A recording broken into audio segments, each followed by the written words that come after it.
A hero is a being who possesses powers that transcend humans. The chapter starts with a jacked-up bald man with a mask standing before another person wearing a biker suit and black helmet. The bald man readied himself for a punch, while the biker proceeded to exude flames from the palm of his hand. He then casted his fireball towards the massive man. The biker walked out from the battle with bystanders cheering for him. He then lifted his helmet's visor, revealing his face's lower half. The scene was being broadcasted on someone's phone. A boy and a girl drinking soju inside a restaurant were watching the broadcast. The girl stated that the guy beat up the huge villain in a single blow. The boy then replied that it was because the guy was a hero. The boy looked closer to his phone's screen. He then looked over a seemingly drunk redhead across the table from him. He expressed that the hero looked like his redhead friend, Kim Sun-woo. Kim Sun-woo pointed out how ridiculous it was since he can barely move. The boy laughed along with him and agreed. Kim Sun-woo looked at his phone's notification. He then announced that he was going to the bathroom. While walking to the bathroom, he was watching the news about the hero suddenly disappearing after saving the citizens. He entered the bathroom and locked the door. He announced his presence. The hero from earlier suddenly appeared before him. Kim Sun-woo nagged the hero for coming in with the helmet on. He was worried that they'll get in trouble. The hero told him to stop fussing, as what was inside the helmet was way hotter. The hero removed his helmet, revealing his face that was identical to Kim Sun-woo. The hero smugly explained that there's nothing more eye-catching than a mysterious hero suddenly revealing his face. It was the real Kim Sun-woo. Kim Sun-woo then referred to the imposter as Lee Ju-won and ordered him to transform back to his original form. He added that seeing Lee Ju-won with his face creeps him out. Lee Ju-won then transformed from the redhead Kim Sun-woo to a dark-haired boy with blue eyes. Kim Sun-woo, the hero, disgustedly asked how he could just copy someone's appearance. Before Lee Ju-won could answer, the real hero grabbed him by the face and asked whether he took the girls away. Lee Ju-won told him that he didn't, adding that it was not his first time doing this job. Kim Sun-woo left the biker suit and the helmet he wore and ordered Lee Ju-won to iron his suit well. Left in the bathroom, Lee Ju-won wondered whether Kim Sun-woo was a hero or a punk. Our MC has a superpower, but having a superpower doesn't mean anyone can be a hero. He worked as the normal life doppelganger to the heroes. About 20 years ago, people with superpowers began appearing on Earth, and the world fell into chaos. Policemen tried to defend the civilians, but as they shoot, the bullets just bounced off of the villain. The police had no chance of fighting these people. Blood spattered all over the city. To bring order back to society, the government enacted a new law. Ability users who didn't follow the law and chased their own benefit became villains. The vigilant corps who stopped them became heroes. Inside the villain's headquarters, the villain union leader Nemesis made fun of the hero-villain law. Along with 6 other villains, they mocked how the police would come and stop them. He mentioned how no one really believes in heroes. When a man in a hero's suit and cape broke through the windows, the villains mocked the hero for wearing tights. The man then called out to Nemesis and stated that under the jurisdiction of the hero-villain law, he would be punished. Nemesis transformed into another form, with horns, pointed ears, sharp teeth, and long hair. Hey told the man to know his place. Nemesis ran to attack the man. The hero then accumulated his power with his fist and caused Nemesis to fly to the other side of the room with a single blow. Nemesis was stunned and asked him who he was. The man replied that he was Justice, a hero. After that, Justice became the most popular hero, and the world of heroes opened up. But with Lee Ju-won's ability to copy someone's appearance, he couldn't fight villains face to face. Lee Ju-won entered his room. He complained about how there are guys out there who are heroes and still live their life to the fullest. He then looked at his schedule. Our MC expressed that at least he has a way of using his ability even though it's illegal. He counted the money inside the envelope. He stated that in the end, all heroes are doing it all for the money anyways. Lee Ju-won laid in his bed and said that he would work to earn money and retire at 50. He was interrupted with his thoughts when he heard a knocking at his door. He wondered who that was, given the late hour. The knocking continued as he walked towards the door. He opened the door and was shocked when he saw Justice at his door. The hero asked if he was Lee Ju-won. He then trudged to his room and stated that Lee Ju-won was illegally acting as the heroes in their normal lives. Our MC guessed that Justice was going to arrest him. Justice then told him that he wanted to hire him as his normal life substitute. Lee Ju-won was shocked at the request and asked him the reason.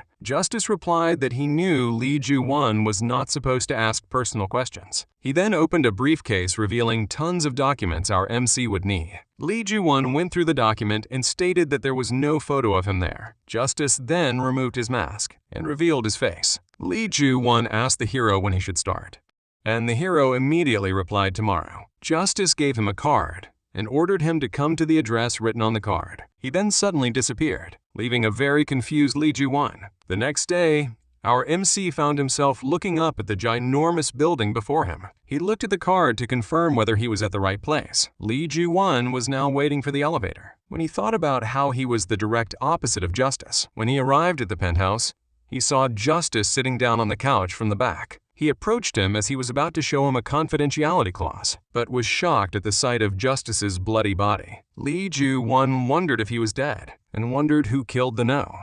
1 ranked hero. He decided to check if he was still alive, and was electrocuted when he touched the hero's body. An explosion of light occurred, which caused both of them to fall into the floor. Lee Ju-won looked at his hand, and was surprised to see that a portion of his hand looked different. He figured that the light released his ability. He immediately left the scene given that he could be swept further into the mess otherwise. He rushed outside of the building and planned to report the incident to the Heroes Association when he bumped into another person. He apologized, but the person seemed to know him. He was surprised to see that it was Kim Sun-woo who he bumped into.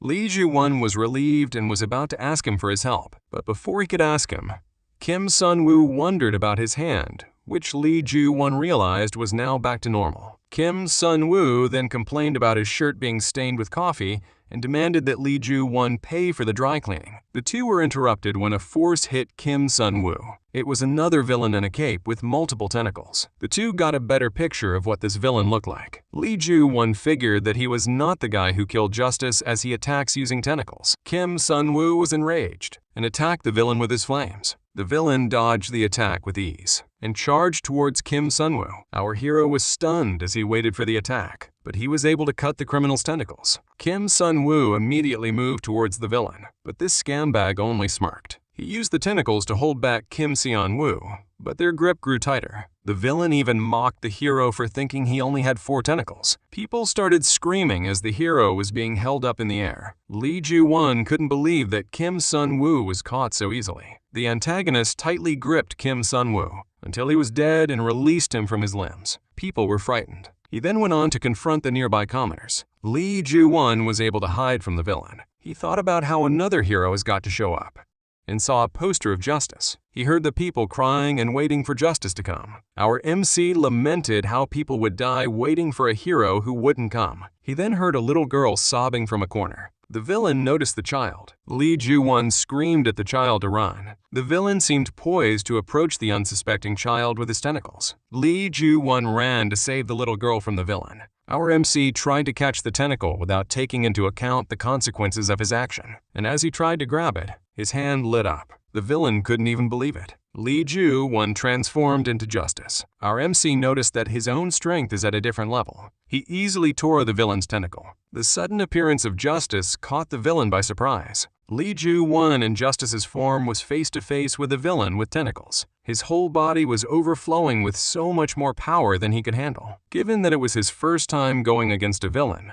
he wondered whether he could do it. The villain was able to regenerate his tentacles. He used his tentacles to catch Justice. Lee Ju-won was confused. As for him, the villain's attacks were too slow. He realized that he can dodge them easily. Justice was already at the villain's face. He swiftly delivered a punch, and the scambag's face flattened. Our hero then caught his tentacle, spun him around, and propelled him towards the wall. Lee Ju-won found it crazy as he only lightly pushed him, and yet he flew all the way to the other side. He was amazed with his strength, and figured that if he doesn't restrain his strength, it could be bad. The villain tried to stand up for another attack, but Lee Ju-won was already waiting for him. Our MC was trying to gather his power in his fist, when suddenly he could not feel any more power. He realized it was the same as before.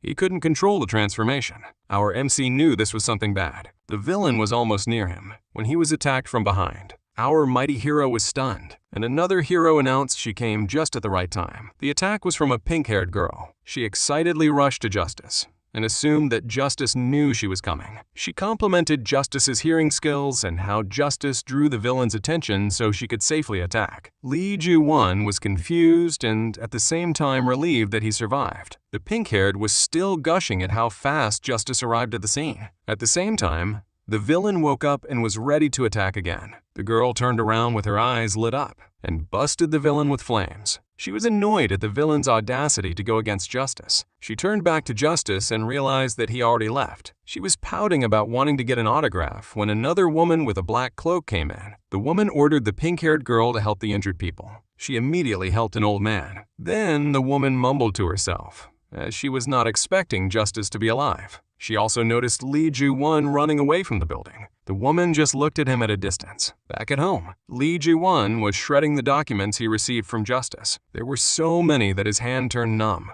Our MC immediately put it in the trash bag and went down to throw it in the bin. Our MC wondered who ended Justice, for he was the #1 hero.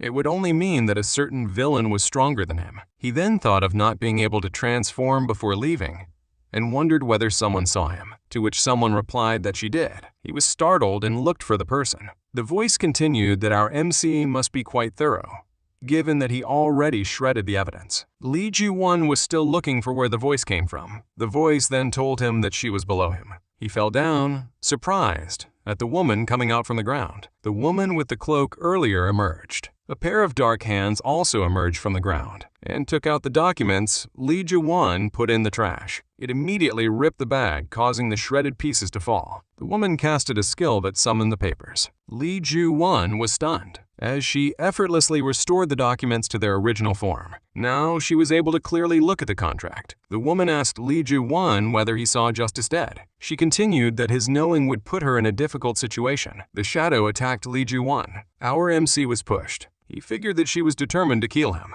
He then transformed into Justice. He thought that if she was the one who killed Justice, he doesn't need to hold back. The woman harnessed the power of shadows to assail him.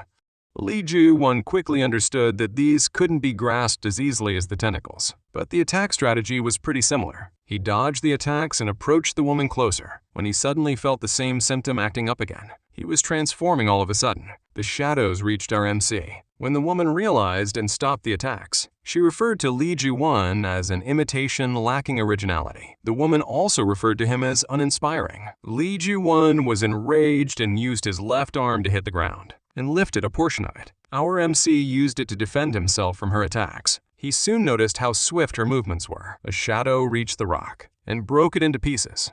But our MC was able to take advantage of it and swiftly delivered a punch. She was able to dodge, but Lee Ju-won approached closer, almost hitting her with his punch. Suddenly, Lee Ju-won couldn't move. The woman then explained that he was now in her domain. Her shadow restrained and strangled him. Our MC was lifted into the air. Lee Ju-won could no longer breathe. The woman was just staring at him and decided to release him by just snapping her fingers. Our MC fell to the ground. Lee Ju-won wondered why she let him go. The woman then inquired whether he intended to persist in his actions. She was not talking about his doppelganger work, but rather, she asked if he would become the substitute for Justice, the hero. As she held him by his face, Lee Ju-won was speechless. The woman explained that if news of Justice's murder gets out, it's going to create large-scale panic. She needs someone who can buy her time while she figures out the situation. Lee Ju-won was confused at the request given that she was trying to kill him just earlier. He then demanded to know who she was. The woman introduced herself as Chrome, a hero under the command of Justice. Lee Ju-won was doubtful about her being a hero, so Chrome told him that he can confirm in the documents. Lee Ju-won looked over the documents and indeed found Chrome. Chrome explained that she only wanted to shut Lee Ju-won up, so she scared him a little. She continued that if he agrees with being a substitute, the compensation will be a monthly cash payment of 100 million, to which Lee Ju-won was bewildered. Lee Ju-won asked her how he can be a substitute and what happens if he gets caught. Chrome assured him that she will help him to stop that from happening. He was still unconvinced. Chrome told him that she was not going to force him, but if word gets out that Justice is dead, All the villains who've been quiet will start acting up because the most powerful hero is no longer alive. The villains will wage war against the heroes, and innocent lives will be at stake. Lee Ju-won flinched as he imagined the scenario. Chrome was right. Justice's presence guaranteed law and order, but our MC was having doubts if he could do the same. He recalled the innocent people who died and couldn't bear that thought. Chrome thought she made an unreasonable request and gave up on convincing Lee Ju-won. She just demanded him not to blabber about Justice's death. All of a sudden, our MC called out Chrome's attention as she was about to leave. Lee Ju-won told her that he was just occupied with some calculations and stated that with the nature of the work, 100 million would not be enough. Our MC came up with a decision to ask for at least 200 million as compensation. Chrome smiled and told him not to go back on his word later. 1 week later, Lee Ju-won was exhausted from reading about Justice. Our MC guessed he already memorized quite a lot of things about the late hero. Chrome was waiting outside and told him that they should go. In the car, with Chrome driving, Lee Ju-won asked why they needed to hide Justice's murder from the heroes, especially the higher authorities. Chrome answered that's how it usually should be, but that's why that can never happen. Lee Ju-won was confused. As they pull up, Chrome assured him he'll know once he sees it for himself. They arrived at the logistics delivery center. Lee Ju-won wondered why they were there. Chrome confirmed that they're at the delivery distribution center. They arrived at a door with CTV. She continued, if people looked from the outside. Chrome showed her ID to the camera, and the door opened. She explained that they were actually at the headquarters for heroes, called an atrium. Lee Ju-won was stunned at the sight of numerous heroes. He walked along with Chrome while she further explained that goods move in and out of this facility. That was the reason why heroes find it easy to hide here. Then Chrome announced they had arrived at their destination. A massive door was in front of them. Chrome briefed him that they would just look around today, so Lee Ju-won should just wait outside and not attract attention. She then told him that the place is where heroes have meetings. Chrome enters the hall. From the outside, Lee Ju-won could see that the people inside were the key members of the 4 hero teams. The second in command of the Guardians, Haste, asked why the committee assumed it was their fault that villains are becoming more active. The first in command of Ubermensch, Triumph, answered that it was because the number of incidents in her zone had skyrocketed. He put emphasis on the fact that in other zones, incidences actually declined. Triumph further provoked her, asking if she was just bad at her job. Haste countered and said that it was because they were taking all the personnel. Other heroes were already asking the two to calm down. The second in command of Ubermensch, Nivelle, chimed in and said that it was obvious to invest in the money-making party. Another hero, Arcadia, the first in command of the group union, added that it was weirder to give everyone equal opportunities. C continued by saying how Haste could call herself a hero. Lee Ju-won wondered if that was really the meeting of representatives of heroes, for it looked like a disaster. The first in command of El Condor, Zeus, then asked the whereabouts of Justice. The second in command of El Condor, Pandora, pointed out that it has been a week. Nivelle stated that maybe the rumors are true, and he was dead. This enraged Haste and threatened the former. Nivelle then further provoked her, saying she's nothing without Justice. The second in command of Union, Banshee, ordered them to be quiet. She stated that they cannot ignore Justice's disappearance. She inquired if Justice had reached out to Chrome. Chrome replied that he did tell her that he'd be away for a while. Pandora accused her of lying. She shared that she had checked the penthouse and saw blood all over. Chrome was angered that she trespassed on Justice's property, but the heroes all demanded the truth from her. Chrome didn't know what to do as she cannot lie since Pandora saw the scene. All of a sudden, someone answered that it was all true. Lee Ju-won in Justice's form came to the rescue. He told them Chrome was telling the truth. Our MC gazed at Chrome and smiled. He apologized for being absent for so long. Lee Ju-won, in the form of Justice, told everyone he would explain everything. Our MC knew that he stayed still. The truth about Justice would be revealed. Now he planned to fool everyone. Earlier, Lee Ju-won noticed the chattering of all heroes. He couldn't believe that they were completely different from their media image, when suddenly, he heard the accusation against Chrome. Pandora pointed out that he saw Justice's place having blood all over it. He even heard Zeus asking Chrome if she was telling the truth. She was sweating profusely, as she didn't know what to say. Our MC heard the entire conversation. The atmosphere in the room took a wrong turn. They were now talking about Justice. Lee Ju-won knew there was no way they'd believe Chrome. That was when he entered the room and pretended to be Justice. Arcadia stated that the #1 hero seemed to be doing well. Chrome was in shock. She was worried about Lee Ju-won making a mistake, and the possibility he might blow his cover. Lee Ju-won was also worried about being in the presence of so many heroes, but he was already used to deceiving people. He recalled his nights studying justice. He copied his stride, tone of voice, and even their habitual posture. In his mind, it was all flawless. Nivelle demanded an explanation from Justice. He asked about what happened inside Justice's penthouse. In our MCA's mind, since they already know about the crime scene, he decided to tell them that there was an assassination attempt against him. The heroes couldn't believe him. Haste was in complete shock. She grumbled about why he didn't tell her about this, to which Justice answered that he had to be careful. He stated that he and Chrome had to investigate secretly. He continued that he cannot tell them more. He then addressed Pandora and confronted her about entering his penthouse. Pandora told him that she was just worried. Justice expressed that since he was forced to go public about the assassination attempt, the investigation will be even harder. Pandora, with tears reminiscent of a child, offered her apologies once more. Lee Ju-won was bothered a bit since it felt like he was scolding a child. Trium chimed in that it's hard to believe an assassination attempt against Justice. He pointed out that an incident occurred in the middle of the city and no one knew. He continued that they should confirm if it truly was an assassination attempt, or just Justice's plan. Lee Ju-won was dumbfounded that they could think that. Pandora was also enraged for Trium, insinuating Justice would lie. Lee Ju-won was about to thank Pandora for standing up for him when suddenly she stated that he was too soft-hearted. She continued that Justice was too wary of civilians. That's why villains keep getting away. She exclaimed that they should just kill all of them. Other heroes agreed with her. Lee Ju-won didn't know what to make of the scene before him. He pondered why they were at odds with one another to such an extent. Arcadia interrupted them and stated that there must be a reason for Justice telling them this.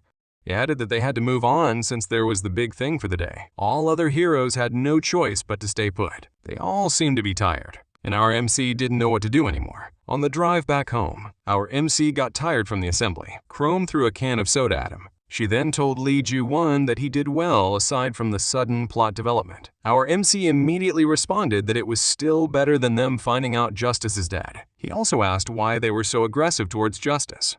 Chrome replied that they stopped trying to understand each other. She further explained that those who prioritize civilian safety are called the Guardians. The hardliners intent on eradicating villains are known as the Corpse Sweepers, El Condor. The supremacists who believe they're chosen heroes are the Übermensch. The chasers, who prioritize their benefit, are called the Union. Lee Ju-won realized that heroes are just like politicians. He then asked what type of hero Haste is. Chrome told him that she was second in command of the Guardians and is the most loyal to Justice. Lee Ju-won explained that when he revealed there was an assassination attempt, she acted surprised on the outside, but her expression said something else. Lee Ju-won stated that he was quite sensitive to little signs given his ability to copy appearances. Chrome was surprised by the idea. Then the car abruptly stopped. Chrome told Lee Ju-won that they have arrived at their destination. Justice's first in command then told him about the mission heroes' plan to suppress the villains. She continued by saying they would want to put an end to it now, through what they called Operation Annihilation. All hero groups under the Guardians were participating, and that was the reason why Justice would need to show up. Ju-won was baffled by Chrome's instructions. She explained that villain forces have had very few bases left, and they had planned to sweep over it today. The plan was for the Guardians, Übermensch, El Condor, and the Union to enter from all four directions. It was crucial for the plan that Justice arrived at the center of the battle, the park first. She then handed Ju-won a communication device to report to her once he had arrived at the center. But Ju-won was still in hysterics. He didn't believe that he could fight the villains all of a sudden, as well as the added burden of getting to the battle first. He called the plan impossible for him. Chrome was unfazed. She reminded him of his desire to earn 200 million won. She also put emphasis on the fact that Justice was the one-ranked hero. If Ju-won could not show his capabilities in this one-sided fight, then it wouldn't be long before his cover was blown. 200 million won wasn't cheap either. Ju-won would have to prove he was worth it. After her explanation, Ju-won had no arguments. He sighed, took the calm from her, and transformed into Justice. He continued by saying he should get a bonus for this dangerous task. Justice took a running sprint and leaped from the cliff, heading towards the battle. He was sure would not be letting go of a single penny from the 200 million. At the city battle, it was chaos all around. Heroes and villains were fighting everywhere in the streets. One of the heroes on the side used her laser vision to defeat a villain with ease. Seeing the quick fights, Justice started to believe this was a completely one-sided fight in favor of the heroes. From the comm, Chrome commented that the count of heroes deployed for the mission was too high. Justice was starting to believe there wasn't much for him to do when the pink-haired girl called out to him. He recognized her as the girl from before at the penthouse when Justice died. She was enthusiastic to greet him and expressed her disbelief at the news that somebody had tried to kill her idol. He was convinced that she was truly a fan. He was so distracted by her chatter that it seemed he didn't notice the villain heading towards them from the back. The girl saw the villain and tried to warn Justice. She also believed that it was too late, but Justice turned around and knocked the villain with a single punch. Justice reflected on his action. He was scared that the transformation might be lifted and so barely used 1/4 of his strength. Our MC guessed it was enough for these small fry villains. The pink-haired girl was speechless at what happened. A few seconds later, Justice asked for her name. She immediately replied that it was Max-Ray. Our MC then told her that he was busy now and would chat with her next time. He headed for the park and was ambushed by some villains, but Justice simply passed through them, like they weighed nothing. Another villain came towards him with fire, and so he kicked the ground to lift a slab of concrete. He punched the concrete towards the villain and immediately knocked it out. Seeing the power he had, Ju-won started to recall a memory. When his little sister had been in the hands of a villain, she'd been calling for his help, but he was powerless to save her. In his mind, if he had this power before, maybe his sister Siona and the rest of his family. But he couldn't finish the thought and was woken from the trance by Chrome's voice in the comm. She reprimanded him for spacing out, but he reassured her. In our MCA's mind, he shouldn't be thinking of the past right now.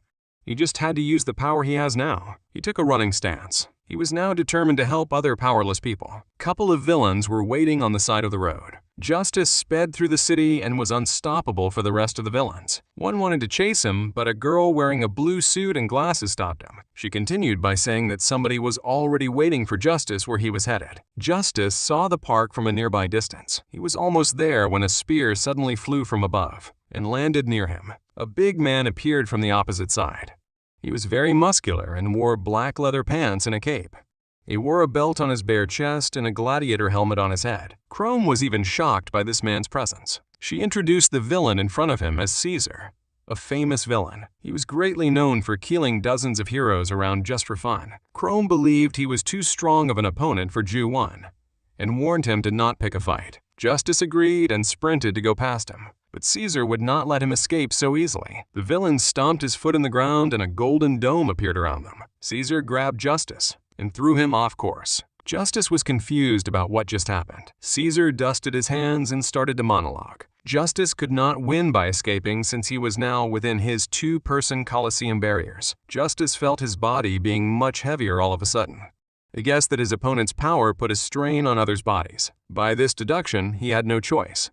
Since he couldn't control his power to maintain his transformation perfectly, he started to channel more power into his arms and attempted to land a blow on Caesar, but his attack was blocked by the villain easily.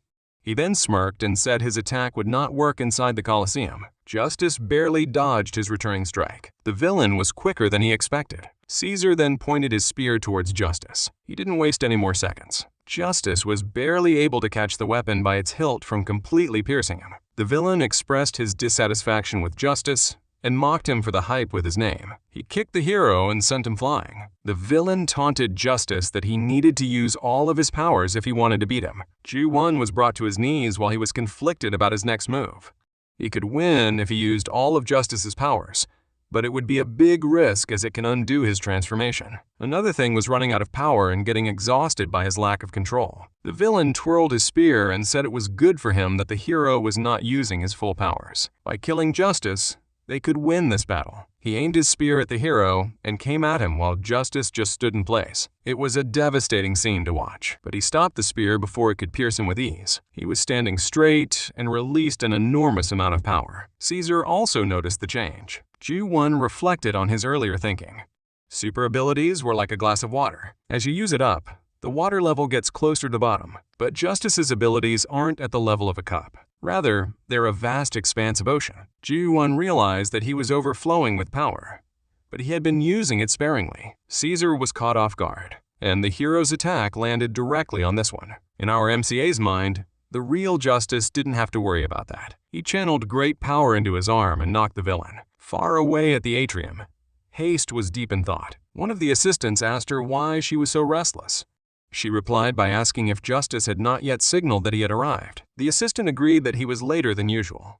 I wondered if he had perhaps met Caesar on the way. Haste also believed so, but didn't think he'd get caught up there for long. The assistant asked where she was going, and Haste said she had to go check for herself. Back at the battle, Justice's punch landed on Caesar. It caused him to move back. The villain regained his footing and observed the change in his opponent. He felt the power coursing through Justice.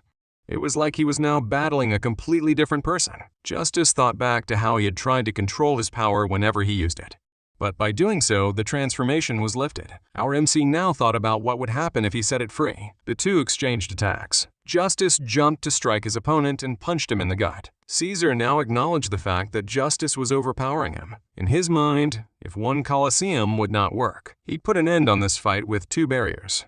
He stomped his foot again to put up another barrier. Caesar went in to kick Justice, and he noticed his punch had become much slower. Caesar again aimed his spear at the hero to end him. But instead of dodging, Justice aimed his fist toward the incoming spear. His punch destroyed the spear and aimed immediately at Caesar. Caesar could only dumbly stare at the incoming attack and wondered at the difference in their power. With Justice's strike, the dome was also shattered. Justice has won. He thought how risky his actions had been, but gladly, it worked. An explosion then sounded from a building. He could see some heroes from El Condor where the building had exploded. He guessed that the talk about these heroes disregarding their surroundings in favor of fighting villains was true. For him, it was brutal. One of the blasts from the attack flew toward the building on top of Justice. It caused the structure to crumble in pieces. In our MCA's mind, it was a little bit too much. Seeing he was about to get smashed, Justice got ready to leave. But he noticed his fallen opponent. If he left him there, he would probably die. Li Ju-won thought of his next move, as the concrete was already about to hit them. But also, the guy had tried to kill him a few moments before, so he shouldn't care about him. He was sure it was no longer his business. But he grabbed the unconscious villain and started to sprint. Our MC realized he was behaving irrationally. He yelled at the unconscious luggage that he better repent for his actions and live a good life in return for this favor. The surrounding building also started to fall on them. Li Ju-won halted while looking at the debris. Justice closed his eyes, fearing they had been crushed. But when he opened his eyes, he was unscathed. He looked up and Chrome was there, holding up the rubble with her shadows. As she then stated her promise that she would support him, Chrome seemed to be annoyed. She then used the shadows to completely lift the rubble off them. Justice was relieved.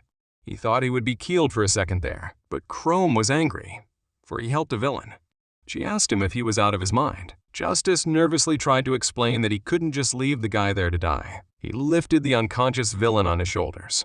He asked wasn't saving people the real Justice would do, but suddenly, the seemingly sleeping villain woke up. He pushed Justice away and took Chrome hostage. Justice was shocked by this development and called out to Chrome. Caesar shouted that he would not simply let them drag him away like this. Chrome remained calm despite the danger. "See?" she said. She then continued by saying this was what Li Ju-won would get for trying to save a villain. She added, Justice's position wasn't something he could protect with such a careless attitude. Chrome then said that Li Ju-won must not let Caesar get away, whether she lives or dies. Justice was shocked by this. She continued by saying that Caesar was the leader of all the villains there. It would be risky for Justice's current position if he got away. Caesar was angered by their mutterings and brought the knife closer to kill her. Hearing the threat, Justice said no. The three were caught in a scene. The villain smirked, thinking the hero had now understood his disadvantage. But Justice came towards him in a blur and brought him away from Chrome. Our dear first-in-command looked back. Justice tackled the villain through a wall, leaving a giant crater. The villain was finally knocked out. Ju-won then remembered the villain that had attacked his sister in the past. He wondered if all villains are just villains after all. He turned towards Chrome and said he should be the one to clean up the mess he made. Chrome sighed and said he sure knew how to talk. She reminded him that it was too late and should now send the signal. Justice dropped the villain after remembering his task. He had completely forgotten about it. He turned on his intercom to HAQ and relayed his presence at the target location. Ju-won was relieved, for he believed the mission was already complete. In his mind, it was kind of difficult to earn 200 million, and Chrome just looked at him. Also in our MCA's mind, Caesar was eccentric, but he was quite skilled as a villain. While in Chrome's mind, even if he possessed Justice's powers, He couldn't have won against the villain with his skills from last time. She wondered if his skills grew in such a short time. Chrome felt better now that she could expect more from him. Justice knelt by the fallen villain and wondered if he was pretending to be unconscious again. He, however, seemed to not be breathing. Unbeknownst to them, somebody had been observing from atop a nearby building. Haste looked down at the pair with a stoic face. She received a call that Justice had just sent the signal. She responded that she had seen it for herself, though it took some time to secure a proper view.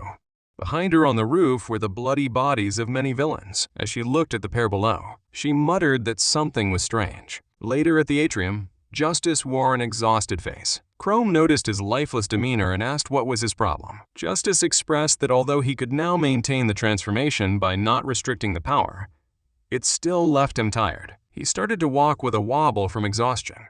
Our MC knew he had to find another method, but Chrome told him that she thought he was amazing for using Justice's powers as is. She smiled up at the hero to compliment him. Lee Jo-won blushed at her sudden niceness. Chrome then changed the subject and asked if he had done it. Justice thought about that and recalled the experience earlier at the villain base. He wondered if by touching a dead ability user he could again absorb their powers, like what had happened with Justice. But when he touched the dead body, it was a different sensation. He felt pain in his head. Our MC could not absorb their powers. He continued by saying that there was a reaction, but it felt like something blocked it and it bounced back. Chrome pondered this. In her mind, perhaps he could only absorb one power. Or maybe it's because Justice's powers were too strong. They both agreed that it was difficult to come to a concrete conclusion right now. Chrome soon told him he should have fun today for working hard earlier. Lee Jo-won asked if there was a party or something. Chrome chuckled, opened the atrium door, and said of course. As he looked inside, our MC was speechless. Inside the giant ballroom were hundreds of heroes drinking and celebrating. Some of the heroes saw Justice enter and greeted him enthusiastically. They praised his earlier actions of beating Caesar. One of the heroes bumped shoulders with the top hero and joked about being jobless now that there were barely any villains left. Jo-won was amazed by all their faith in Justice. In his mind, what will he do about it? He took one of the offered beer glasses and chugged it merrily. The surrounding heroes cheered for him. Outside the ballroom were the leaders of Ubermensch. Nivelle scoffed at the Guardian heroes being so hyped inside. He called them clowns being so puffed up and asked his companion what they were going to do about this. Trium paused and replied that the Guardian heroes would not be so happy afterward. Nivelle asked if he had a plan. Trium continued to walk away from the party. He then stated that rather than calling it a plan, he simply foresaw their smiles going away on their own. The next day at Justice's building, Jo-won woke up from his alarm. He complained about having a headache that felt like his head was splitting apart. He was still incredibly hungover from drinking last night. The drinking capacity of his fellow heroes was no joke. He shook off the pain and took a look at his surroundings. The penthouse was incredibly large with 2 floors. It has multiple rooms and is ornately furnished. The ceilings were so tall and even a giant chandelier in the living room. He was amazed by Justice's extravagant penthouse. He wondered if this was normal for the no-one-ranked hero. He then paused and suddenly thought of something. He whipped out the deceased hero's phone and took a look at his bank account. It had 2 million won. Jo-won could faint in happiness. In his mind, he was already successful, but his giddiness was short-lived when he saw a chair in the corner. The chair where he found the no-one hero sitting dead before. He knew this act of his wouldn't end with just him receiving the money. The hero had been assassinated and they still didn't know how he died. Chrome had come by the other day to give him the covertly done autopsy report. According to it, there were no outside traces. Also, there was no poisoning that happened to be the suspected cause of death. The only thing they learned was that the hero had used his powers before his death. They had no clue about what happened that day. Jo-won was snapped out of his thoughts by the door opening. He thought it was Chrome and talked out loud about the autopsy report. But when he looked at the door, it was Haste entering. He jumped to take cover behind the couch before she could see him. Jo-won started to panic. In our MCA's mind, what was Haste doing here acting so normal? Haste called out for the hero and looked behind the couch. She found Justice on the floor doing one-handed push-ups. He replied that he was simply warming up. Haste was impressed and praised the hero for training the next day after a party. Justice brushed off her praise and asked what she was doing coming over without notice, as he hid the autopsy report under the chair. Haste angrily reminded him of his recent assassination attempt. She said it wasn't the first time, and he needed to talk about this with someone. Jo-won analyzed her words. Perhaps that was the reason for her lack of surprise at the last meeting. It wouldn't be shocking if there had been constant attempts, as she said. A few seconds later, Haste put her body against Justice. She looked up at him and blushingly said he was mean for not telling her anything. Ju-won was shocked at what was going on. She again spoke in that coquettish voice and reminded him that he had agreed to call her by her name, Yeonwoo, when they were alone. Ju-won was in a panic. He now wondered if these two were in some sort of relationship. The two were in a close and personal stance. There was barely any space between them. Ju-won came to the shocking conclusion that Haste was Justice's girlfriend, but he still had his doubts since that information was not included in Justice's given file to him. Haste started to question his silence. Justice made the quick decision to call her by her name and reasoned that he hadn't gotten used to it yet. She accepted his explanation and gave a smile. She then cutely pouted at him for calling her by her hero name. She continued to distract him while unsheathing her sword. When he had his guard down, she gave him a murderous glare and swung her sword at him. The attack nicked our MCA's face, for he was caught off guard. Haste's demeanor had changed. She gave him a cold look and said she had almost thought he was the real Justice. Ju-won looked behind him at the couch where she had attacked. The couch had been sliced clean into half. Haste then threatened to slice an arm or two before questioning him. Ju-won then recalled who Haste was. She was the vice captain of the Guardians led by Justice. This woman continued to attack our MC, cutting up everything she could see just to reach Lee Ju-won. Our MC was able to escape this dumb bee. As he recalled, Haste's ability was Super Speed aka Speedster. She was cutting everything like tofu. Lee Ju-won knew she was fast, but he was surprised with her skills at the sword. Haste pulled out another sword and went to attack him again. Our MC started to gather his power. He then blocked her swords with his arms and demanded her to stop. Haste paused her attack. She glared and commented that despite looking like Justice, but he was unnecessarily expending power. Justice agreed with her assessment, but it was by doing so that he got to keep his arms. He started to worry about maintaining his form and came up with his next move. He would give his all and worry about her when he had recovered. He swung his arm to punch, but Haste dodged it easily. Our MC ended up punching the floor. Haste looked down at him in disdain. She now understood that he had won against Caesar using brute force. She seemingly teleported behind him and stated that his strength was useless if it wasn't compatible with him. Haste cat Lee Ju-won in his side. Our MC started bleeding. She recommends that he stop using his strength half-wittedly to block her attacks. Haste knew she could slash him right away whichever she wanted. She also asked him to stay still so it won't hurt that much. But Justice found that naive. She then continued her attack and aimed for the chest. Lee Ju-won didn't resist, and he was injured as a result. He knew that he couldn't catch her with her speed. Seeing her nearby, he seized her arm to keep her steady and aimed to hit her. Our MC was able to do so, and it caused Haste to face the opposite direction. Lee Ju-won felt eerie. Was not even sure if he was able to hit her. As she faced him, her expression was filled with lethal intent.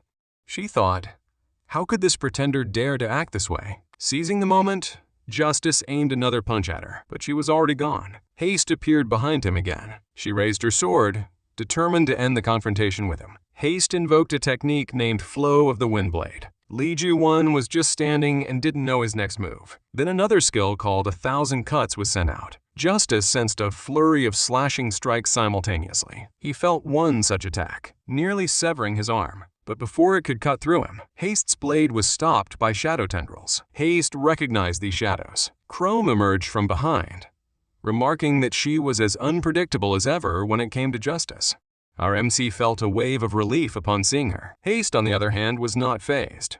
She asked her to explain everything, or else her shadows would not be able to stop her. Chrome then revealed that the real Justice was dead. Haste was in disbelief. They explained the situation to her and how Ju-won was acting as his substitute. Lee Ju-won then stated that it just turned out that way. First in command, then uttered they didn't have a choice. Haste, in complete shock, asked Chrome if she had any idea what she had done. She then commented how Ju-won was too sloppy and that they would eventually get caught. Chrome countered that it would still give them enough time to investigate. Ju-won continued that they needed time to find out who murdered Justice and why. Haste still wasn't in agreement. She uttered that the murderer would eventually come and find him. Ju-won shot that assumption down, for it believed that only the three of them knew about Justice's death. The two women were dumbfounded. They asked Ju-won how sure he was about that. Chrome asked how Ju-won could be so sure nobody else knew about Justice's death. He explained that despite telling everyone about the assassination attempt at the leaders' meeting, There had been no reaction following it. Haste followed and concluded that the assassin probably thinks that the assassination failed. Ju-won still thinks that they couldn't be too sure about that. Haste sighed. Chrome asked her where she was going. She looked at Chrome and told her that she would have to clean up after the guy no matter the outcome. Ju-won felt her hatred for him. Chrome assured him not to take it too personally, for Haste had been Justice's most diligent follower, and it must be hard for her to accept his death. Chrome also explained that the Guardians will now probably have a hard time without Justice. They were the only remaining true heroes, and without their leader, they would probably leave. If that were to occur, the remaining heroes would hardly differ from common ruffians. They could not allow that to happen. They had to ensure that heroes stay as heroes, and that the people can have hope in heroes. Ju-won now realized how big of a deal everything was. He stood up and confidently said he could keep fooling everyone. Chrome looked at her phone and made a serious face. She then stated that it looked like they had a second task to do. A few moments later, the pair can be seen sitting at the atrium cafeteria having lunch. It was an odd sight to see the no-one hero eating in public. A few heroes were blatantly staring. Justice turned to Chrome and asked what they were supposed to be doing. She replied that they were already doing that by eating here. Justice was almost assassinated.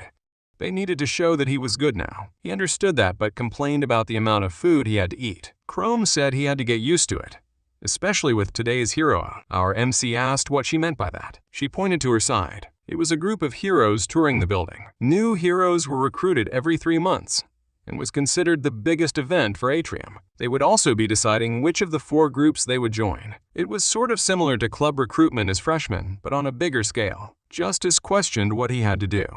He hoped he wouldn't be fighting again soon. Chrome stood up from her seat. She uttered she would just explain it when they got there. Chrome brought him to an enormous arena in the atrium.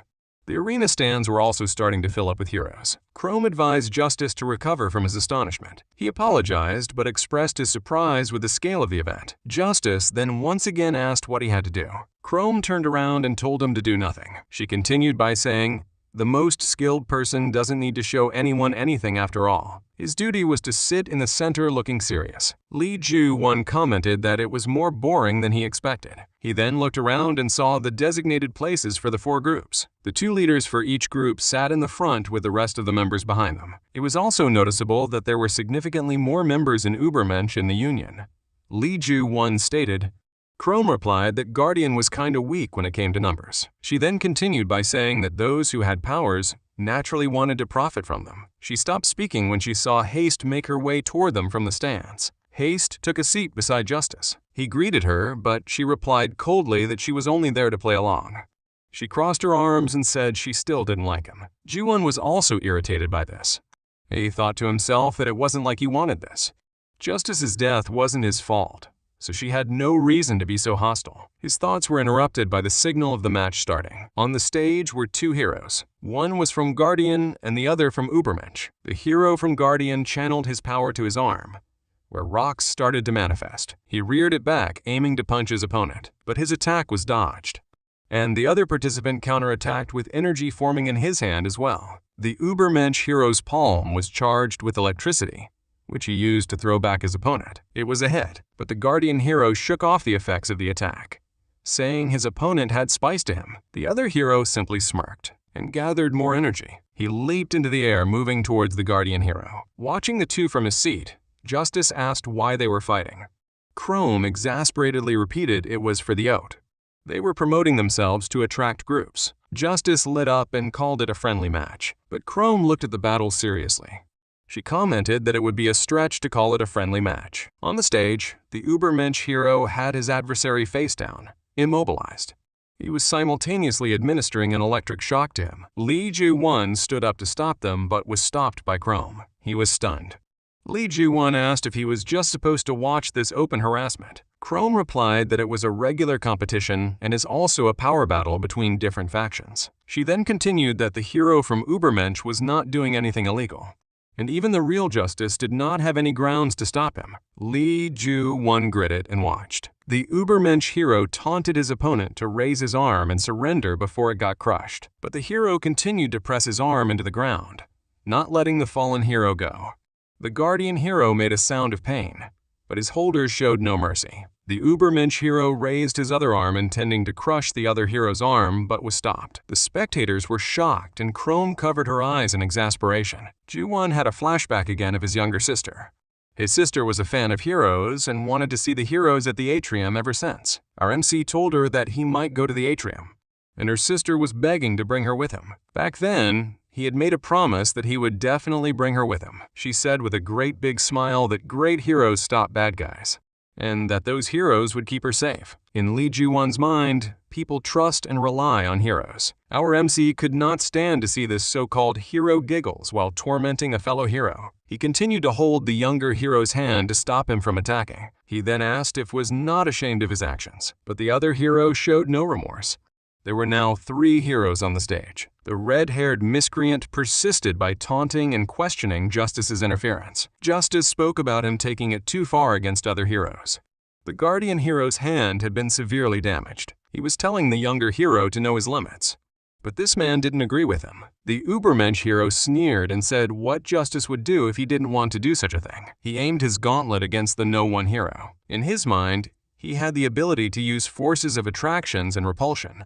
It was foolish for the man to hold his arm. He arrogantly thought he would send the washed-up hero flying. But Lee Ju-won was no pushover. He squeezed the hand he was holding, crushing the gauntlet and the hero's hand. This scumbag hero was already in pain. Our MC looked at him intensely. Then he repeated the younger hero's earlier mocking words. He uttered that he only needed to raise his hand to surrender. And Lee Ju-won put emphasis on the fact that it was simply something he could not do. The Ubermensch hero grunted in pain. The bigger hero was firmly holding his arm in place, but another hand suddenly grabbed his arm and pulled it free. It was the Ubermensch leader, Trium. Trium reprimanded Justice for his meddling. He asked Justice if he wanted to fight badly and shot his power at the #1 hero. Justice was pushed back. Trium commented he should be fighting someone at his level. The crowd became excited seeing this. The 2 powerhouses fighting would be like the match of the century. Haste stood up to stop the fight. Chrome also agreed with her sentiment. In her mind, Ju-won could barely control his powers. He could only release a lot of power. And the fact was, Trium was the worst opponent for him. Justice tried to defuse the situation, but Trium disagreed. He uttered his dignity would be tarnished if he stepped down now that Justice had come forward. Lee Ju-won started to sweat from his insistence. He then gathered up his energy and leaped toward the Ubermensch leader. Trium blocked his attack and was surprisingly undamaged. He then tried to tell Justice that it seemed like there was something he didn't understand. Lee Ju-won suddenly felt like his strength was leaving his body. Trium channeled his power to his fist and instantly punched Justice. Lee Ju-won was able to block it by crossing his arms, but felt a tingling sensation. He made repeated attempts to land punches on Trium once more, but each time, Trium remained unharmed. Trium blew Justice back again with his power. Seeing the situation, Justice was sure now. Trium was indeed attacking him with his power. The Ubermensch leader commented that it was very unlikely for the #1 hero to fight like this, and referred to him as pitiable. He once again channeled both his and Justice powers to attack the hero. The audience saw this and wondered how Trium was overpowering Justice. Chrome, however, knew the answer. It was because Trium's ability was absorption. Trium has the ability to assimilate various forms of attacks and subsequently utilize them for his own purposes. No matter how hard Lee Ju-won hits him, he'll only get a counterattack equally as strong. He was basically redirecting Justice's own powers against him. Chrome worried if this continued, then it would be a one-sided defeat. Trium continued to taunt Justice, which also got the crowd talking. Justice could now only defend himself, and the audience noticed. Our MC started to worry as other heroes started talking about it. He had been too reckless and should have followed Chrome's orders to do nothing. A few moments later, Trium launched himself toward Justice. In our MCA's mind, if these people could act like heroes just because they had powers, then he would stop them using his own strength. Lee Ju-won channeled more power into himself and clashed with Trium. Trium thought it was foolish to charge head-on against him, but he noticed a sudden surge in power from Justice. Something was wrong. He was suddenly being overwhelmed now by the #1 hero's power. Lee Ju-won released more power and confidently thought that he was also a good fighter like Justice. He planned to unleash so much power that Trium would not be able to absorb it all. Seeing this, Trium was aggravated as well. He tried to overpower the hero. The two continued to clash. It was definitely a sight. The impact of their attacks generated powerful gusts that forcefully pushed against the spectators. Chrome tried to shield herself using her arms against the strong energy. She also noticed how Triumph started strong but was now barely keeping up. She then thought that if this continued, then Atrium would be destroyed by the two. The two suddenly stopped. They were just fighting to overpower one another when they were brought to the ground in an instant. The two were kneeling from a heavy force acting on their bodies. Then somebody walked up to the stage. Wearing just flip-flops, it was the first in command of the group Union, named Arcadia. His arm was channeling power aimed at the two leaders. The man reprimanded the two and asked if they intended to destroy everything. Li Ju-won recognized him as one of the heroes at the meeting, and his powers left Justice not able to move even an inch. The guy waved his arm and released the hold over the two. The two leaders could finally move. They stretched their bodies and walked away, essentially ending the fight. Li Ju-won was walking away, thinking he should not have intervened, but the young guardian hero from earlier called out to him and approached. His arm was now in a cast, and there were tears in his eyes. He expressed his shame for causing this, and thanked the #1 hero for his help. Li Ju-won wanted to apologize as well, but seeing the other heroes praise his actions, and what seemed to be the crowd's approval on his actions, he could only smile. He now believed his actions were good enough. The next day, back at Justice's penthouse, Chrome put down a stack of paper on the table. It was the number of heroes who joined each group. She commented that although Justice's actions stopped a tragedy from happening, the results were not good. Significantly fewer individuals enlisted with Guardian in comparison to the previous year. Furthermore, the Union and Übermensch witnessed a substantial influx of new heroes, signifying Guardian's profound defeat. Just one looked at the numbers and asked if these were always so extreme. Haste replied no. She explained that not only did their hero lose the battle that day, but the current situation with fewer villains led to people being disinterested in joining the Guardians. She expressed her concern about the possibility that they would soon be taken over by Übermensch, as they have become much more influential in recent times. Ju-won asked if that would be such a problem. Chrome reminded him of the types of heroes at Übermensch. They were the types that would even side with the villains if they were skilled enough. Their ideology was a total meritocracy. Our MC now understood and suggested the possibility of an alliance. Chrome asked who would be good, for the rest of the groups had their cons. Haste thought that Union had potential but would not be easily swayed. Chrome added it would only happen if they had somebody on the inside. Ju-won liked this idea, as it would be easy to look for someone. He then started to type something on his phone. Chrome was flabbergasted but finally understood what Ju-won was planning. He showed the two his phone. Lo and behold, it was going to be him. Our MC showed them computation and uttered he would serve them for the price of one justice. Somewhere in the city later that night, there was a pool party happening. Loud music was blaring. People were dancing and was wearing bikinis by the pool. From the opposite rooftop building stood Chrome and Ju-won. Hallie asked what they were doing here. She explained that this party was being thrown by one of the higher-ranked members of the Union. Unlike other groups, Union based their ranking on popularity. She showed him a photo of an orange-haired guy around two girls partying. Wilhelm was the third-ranking member of the Union, and he was their target. It's expected that Union would have their votings today, and Wilhelm was obviously one of the decision-making participants. Our MC smirked and understood his assignment. He just had to manipulate the voting. Chrome asked him how he would do that. He looked over the party and saw an attractive redhead in a bikini. He smirked and said everybody has their know-how. Chrome just looked at him weirdly. The party was in full swing. Someone noticed when Wilhelm arrived. He was accompanied by a gray-haired young man following him. Wilhelm had a heavy flush to his face. He had obviously been drinking. He took the mic from the DJ on the stage and gave a passionate speech for heroes to party. Everybody laughed. They then cheered for him. Wilhelm waved the crowd goodbye. When his partner remarked that he might have indulged a tad excessively, Wilhelm brushed his words off and suddenly mocked the man's stuffy outfit. The assistant was wearing his hero uniform to the party as Wilhelm's escort. The scumbag called it a waste of a good-looking face and wondered who partnered this no-fun guy with him. He was still talking when somebody bumped into him and her drink over his outfit. Wilhelm was angered. He was about to shout at the person for ruining his outfit, but stopped when he saw her. She was a beautiful redhead in a skimpy bikini. The girl apologized. She had been drinking too much and offered to wipe the drink off his clothes. Wilhelm's anger disappeared and he assured her that it was okay, but the girl was insistent and said she wanted to wipe it off him in a flirting manner. She looked up at him and asked to go somewhere quiet. Wilhelm understood her intentions and took her up on the offer to leave. He told his escort to oversee the party. The assistant seemed like he had doubts. Wilhelm left with the girl and went to his penthouse suite. He was about to ask the woman what their next move was. Out of the blue, she struck the back of the head unexpectedly and knocked him unconscious. She then thanked the hero for letting them in. The girl then transformed back into Ju-1, and our MC went looking for the conference tablet. He was able to locate it immediately, but the tablet was locked by Wilhelm's biometric eye and fingerprints. But this was a simple task for Ju-1, who can transform into the hero himself.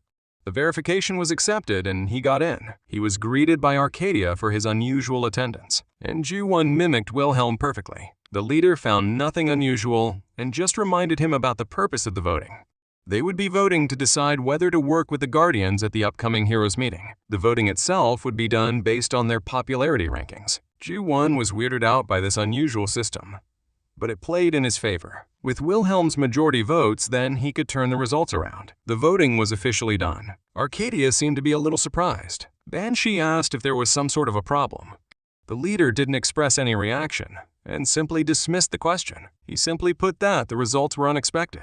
And our MC started to sweat as they waited. Arcadia then demanded everyone to just act according to the results. When it was all done, Ju-1 transformed back into himself. Chrome was right outside waiting for him. She asked him how it went. He gave a smug smile and replied that he was definitely worth 2 billion won. The next morning, Wilhelm woke up with a terrible headache off the floor. His escort from yesterday was questioning him if he remembered anything from last night. But Wilhelm replied he drank too much and couldn't remember a thing. He tried to recall if he was able to attend the meeting. The guy asked him what meeting he was talking about. Wilhelm said he voted last night with his own name. This man then remembered the interaction with the woman he met last night. He asked his escort if he was able to get her number. The escort found this odd and asked Wilhelm for the list of all the people he had invited yesterday. The following morning, Ju-1 returned to his apartment. He was looking around and was trying to decide what to take with him. Chrome had instructed him to take his things to Justice's place. He was rummaging through his closet. They were mostly no-brand clothes and he was contemplating replacing them. Something at the back of the closet caught his eye. He grabbed it right away. All this time, he wondered where he had put it. It was a family photo with him, his parents, his younger sister, and another woman. He was thinking about how Sian-A, his younger sister, would have loved to see him transformed as Justice. He decided to take the photo with him when the frame suddenly broke. The photo slipped underneath his bed, and he crouched down to grab it. He gripped the bed frame to lift it a little, but the entire bed suddenly flew up into the ceiling. Ju-1 could only dumbly stare in response. In Justice's penthouse, he told Chrome about what happened earlier. Chrome was having doubts and asked if he could try it now. Ju-1 took a pen and crushed it with his fingers with ease. She told him that it looked like he was still using some of Justice's powers even untransformed. The powers might even be awakening, Chrome added. Ju-1 didn't understand this. She explained that superpowers are similar to muscles. The more you use them, the stronger they get. They hypothesized that his potential surpasses that of simply copying Justice's appearance. They left it at that for now. They had a more important task in front of them first to deal with. Ju-1 transformed back into Justice. He then opened his computer. The rest of the hero leaders also started to appear on the screen for their meeting. Union's leader, Arcadia, apologized for having to move this meeting into a video call since he was away for work.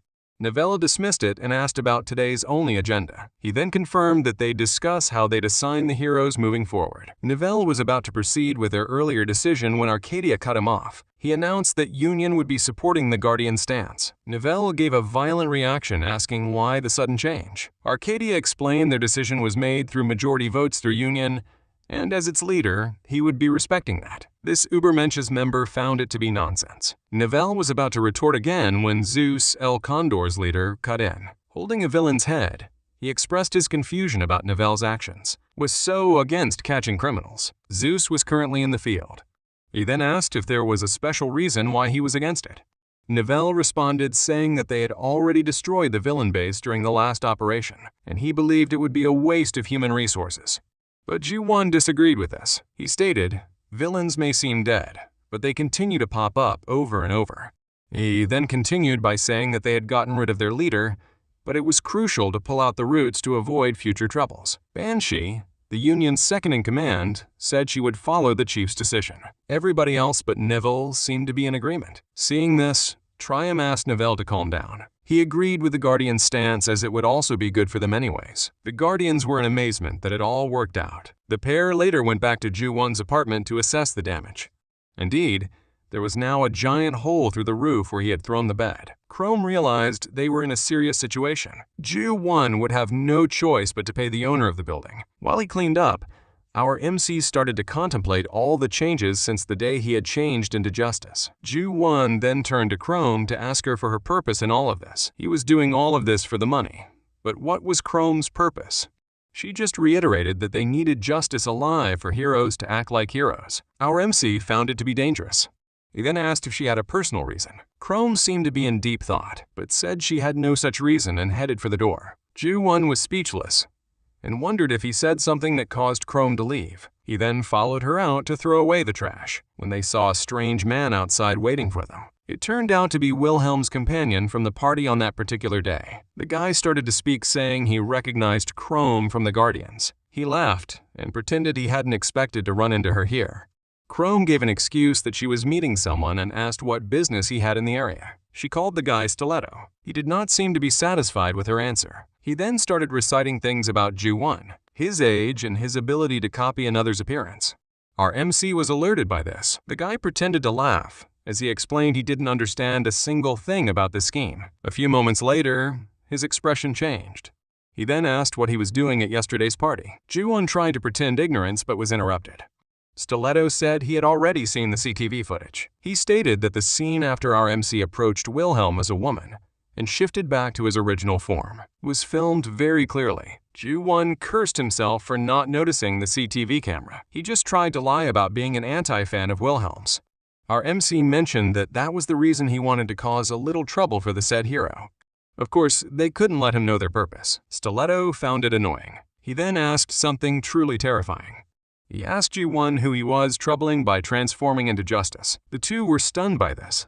Stiletto then said he had an amusing theory. A few seconds later, he weirdly ripped out one of his teeth. Ju-won was confused, but Chrome seemed to understand and was irritated. Stiletto threw the tooth toward them. The tooth then suddenly expanded and was aiming for Chrome. It turned into a dome, trapping her completely. Our MC was now alone with Stiletto. Ju-won shifted his gaze toward the individual and noticed a gleaming shiv materialize on his wrist, a weapon seemingly crafted from his own bones. Assuming a combat-ready posture, the man asserted that there was a matter he needed to inquire about, even if it meant resorting to lethal measures against Ju-won. Ju-won asked what Stiletto was doing. Stiletto simply replied that there was something he needed to confirm. He had noticed Justice acting weird lately. He did know about the recent assassination attempt, but still found it strange. He also pointed out how unusual it was for Justice's confidant to be hanging out with a shapeshifter such as himself. It was too suspicious, and he put two and two together. He swiftly dashed forward to launch an attack on Ju-won. Ju-won was barely able to dodge,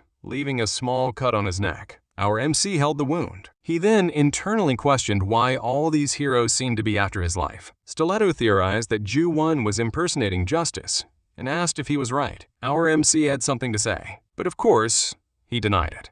And instead, he channeled his powers ready to fight. Stiletto did expect he would resist. He now planned to force him to speak up. He walked closely toward Ju-won. Looking at his attack, Ju-won ruled Stiletto out as Justice's assassin, but that didn't matter. And as he aimed at Stiletto, he knew he couldn't admit himself or risk losing his 2 billion won. Ju-won aimed to punch the hero but was blocked. Stiletto observed that he sucked at using his strength and his attack was full of holes. He taunted him to use Justice's powers, but Ju-won denied the accusation. Stiletto threatened that if he didn't use those powers, he would die. He employed his arm, armed with a sharp bone, to launch an attack against Ju-won. Ju-won fought to deflect the sharp bone from piercing him. Our MC found themselves immobilized on the ground. Stiletto then used another arm with the bone to attack, but he was pushed back by Ju-won's kick. It caused him to stand and let our MC go. Our MC grabbed Stiletto by his arms, and while the hero was in the hands of Ju-won, he realized and stated that Ju-won didn't seem to understand manifestation. Our MC asked what he was talking about. He then explained that manifestation results from the body's desire for strength. It covets the majesty to lead others. He then continued by saying that powers are related to such desires of humans. He could not believe that Ju-won was wielding power without such basic knowledge. He felt that the power was a waste in his hands. He also praised him for restraining his arms. But his arms weren't the only place where his bones could come out, Stiletto added. Curved bones extended from his elbows, aiming to impale Ju-won. Ju-won had to release his arms and instead tackled him in the torso. He brought him towards a wall. Stiletto was not able to prepare himself from the attack. Our MC held his head and attempted to deliver a kick to his face. However, Ju-won felt a sharp pain in his knees from the impact. It caused our MC to stagger back. Stiletto asked him where he thought the hardest part among the human bones was. The hero had created a bone mask over his face to shield him, and answered that it would be the skull. Ju-won started to think about Stiletto's earlier words. In his mind, perhaps he was right. Ju-won had been too caught up with not getting caught. His involvement with Justice's death was an unfortunate coincidence. But he, who couldn't do anything and would fall at the slightest, had suddenly received such power. Our MC asked himself what was he doing then. He was so caught up in his thoughts, he had blanked and forgotten the battle. Stiletto suddenly appeared beside him, and Ju-won barely dodged again. Ju-won recognized that although his body had gotten stronger, winning would be impossible right now. He channeled a small amount of power and aimed for Stiletto. The hero repeated that his scheme wouldn't be enough, but Ju-won just smiled and said he wasn't aiming for him. Shadows suddenly sprouted and captured Stiletto. The earlier punch had set Chrome free from her confinement. She now cast a lethal glare at her captor. She exclaimed, "How dare Stiletto confine me within that clammy tooth?" This badass beach told him to brace himself. Stiletto was still being held tightly. Somehow, it seemed like he was struggling to get out. He then praised Ju-won for tricking him. But again, his bones didn't only come out of his wrists. He used his bones to cut through the shadows binding him and sprinted toward them. Chrome prepared herself from the attack. She aimed her shadows at him, but he was able to cut through it again. He cracked one of his bones and threw it in a projectile. It almost hit Chrome in her face. That definitely got her furious. Stiletto was only inches away from her when Chrome suddenly disappeared. She was now at the back of the Union hero. The battle continued on equal footing. Our MC was even amazed by this. Stiletto analyzed her attacks. In his mind, she was skilled as expected of Justice's confidant. And he also noticed that she attacks from the shadows when she's far, and instantly puts distance between them if she gets too close. Stiletto then took out 2 more teeth and threw them toward her. Chrome was staring at the weapon as they expanded. She would not let herself fall for it twice. Chrome used her shadows to block the teeth, but she lost sight of her opponent. And as she looked back, Stiletto was already behind her, ready to attack. She used her shadows at the last minute to shield herself, but was hit with his knee. Stiletto jumped to attack again as Chrome fell down. She again used her shadows to attack him, but he was able to block the attack by manifesting bones in his ribs to protect him. That attack gave Chrome an idea. She put up her arms to summon more shadows and aimed towards Stiletto. It was her pet predator. The shadows almost casted the entire place. A giant face made of shadows morphed, aiming to bite the hero. There was a huge impact. The attack caused some rubble and smoke, but the Union hero was able to escape at the right time. He came out of the smoke ready to attack Chrome from behind. Ju-won tried to warn her, but she was calm. She concluded that they were now the same based on how the bone went. Behind Stiletto was a giant shadow ready to pierce him at any moment. They were now at a draw. She urged him to stop the charade already and called his attack a bluff. Ju-won was confused once more. Chrome explained her observation when he threw the tooth at her earlier. He had thrown it crookedly at her head. Stiletto was not aiming for her head. Chrome wanted to know what he was plotting. Stiletto calmly said he had a guess. He mentioned that even though it was reported the assassination attempt had failed, Justice must have indeed been assassinated. He had guessed correctly. He then pulled out a USB drive containing the video of Ju-won shapeshifting into Justice. If it was revealed, then Justice's substitute would be exposed right away, Stiletto added. But then he suddenly destroyed the evidence in front of them. Our MCA was surprised. Stiletto then threw the drive to the ground and proceeded to stomp on it. He believed that siding with these guys would not be such a bad idea. Stiletto even remarked that they shared more similarities than they had realized. Chrome asked what he meant. He then unveiled his revelation.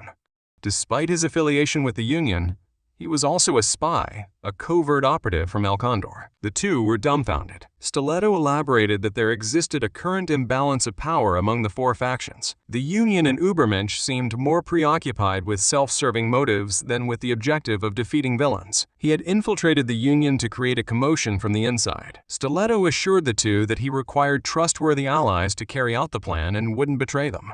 Our MC appeared to grasp the implication behind his words. The El Condor spy then replied affirmatively. Their strategy involved infiltrating the Union and completely overturning the situation. Chrome asked if what Stiletto broke was the only copy of the evidence against Ju-1. For her, he could definitely have a backup. The spy of El Condor responded that it would be up to Chrome to trust him or not. Stiletto even praised our MCA's power. He then said that if the two won't team up with him, then they had no choice but compete with him, and he was certain that the two would lose. Chrome was impressed with his confidence, and Stiletto responded that he had the skills to match it. Ju-1, however, wanted to clarify if he understood the situation. He then declared that if Stiletto would team up with him, he would now be part of their mission to find Justice's killer. Stiletto confirmed, and he had no problem killing the person who murdered Justice. He was definitely on board. In our MCA's mind, it actually made sense, since El Condor members hate villains. A few seconds later, Stiletto asked them if they were with him or against him. The two looked at each other and asked about his plan. Stiletto smiled upon hearing this. The next day, our MCA's name was being confirmed by a guard. Ju-1 entered the Union as a new hero recruit. He had spent a lot of effort creating a fake ID to get into the headquarters, and he had been let through.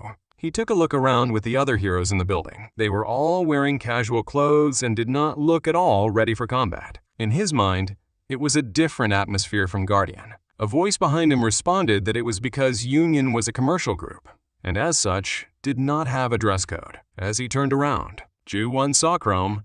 She was wearing a casual outfit with white off-shoulder top and denim jeans as opposed to her usual black robes. She asked why he was staring, and he bluntly replied that she was beautiful. Chrome blushed at this and screamed what nonsense he was spewing.